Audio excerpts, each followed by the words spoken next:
You are listening to Next Step to Success. Project Kuponya. Project Kuponya. Project Kuponya. Project Kuponya. Project Kuponya means to me to heal from within the community. What it is, y'all? What is going on? It's me, your girl, Jazzy Ray, and we are at Music Theory Studios with three dynamic young teens who are doing amazing things in the world right now. We have Next Step to Success officially in the building. Can I get some?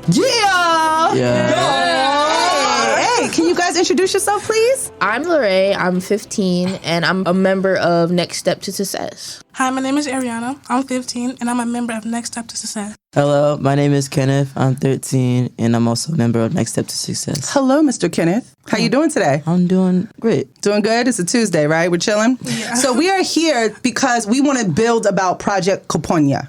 All right? It took me a long time to be able to say that name properly, but I love the fact that it's Swahili and it means Healing. So let's talk a little bit about the dynamics of violence, whether that be bullying, whether that be mentally inside yourself of inflicting your own type of pain, or it be a violence that is in your community or in school. Have you guys had to face violence on a regular basis in your community or at school? Not against me, like directed at me, but around me, yes. Okay, and when you saw this, was it more bullying or violence around you? How did that make you feel inside? Disappointed in a way, because people shouldn't have to fight. So what do you do with that feeling of disappointment within yourself when you see somebody being bullied? Do you jump in? Do you go get help? Do you just stand and freeze? It's like a weird situation, right? The best thing for me to do is talk about it. Usually an adult, counselor, parents, but sometimes people don't feel comfortable around their parents. Yeah. And feel like sometimes they don't have anywhere to go. Yeah. It's hard when you're talking about your feelings, especially though when you're not really sure what you're feeling yourself. So it's hard to say anything to somebody because sometimes you can feel a little embarrassed, would you say, when you find that people are kind of mistreating you or behaving badly in front of you? Is there anything that you'd like to share with us in regards to some of the issues you might have seen? I have seen a lot of violence in my neighborhoods, in my schools, and a lot of my community.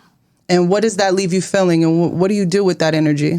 I feel very unsafe and scared of, it could be me one day, you know? Is it the school that doesn't feel safe? Is it the transportation to school that doesn't feel safe? Is it just kicking it on your stoop at home that doesn't feel safe? I would say more of at home because of how much violence you would see in my neighborhood and community. How is it that you guys can better assist your community or yourself or working through the violence that you deal with or see on a regular basis? How do you handle it? What do you do every day? I just be strong and try to get over it or get through it with my friends and family. With your friends and family. So what does that mean? You talk with them about it? Yes, I talk to them. I tell them how I feel. And if that doesn't work, I'll tell my best friend because she understands me a lot. I feel a little weak time to time, but from my instincts, for me to be, I'm a very strong person. So I get back up and I just try to be better for myself. And so what are some things that we can give to other teenagers to help them work through whatever they might be dealing with? What can they do? In the first group that we had, they said that we need to identify and isolate what the problem is and remove ourselves from it. So for example, if I'm being bullied on a bus, I need to not sit in the same seat and I need to move myself from wherever I was at and not deal with those people. Does that make sense? Yeah. So what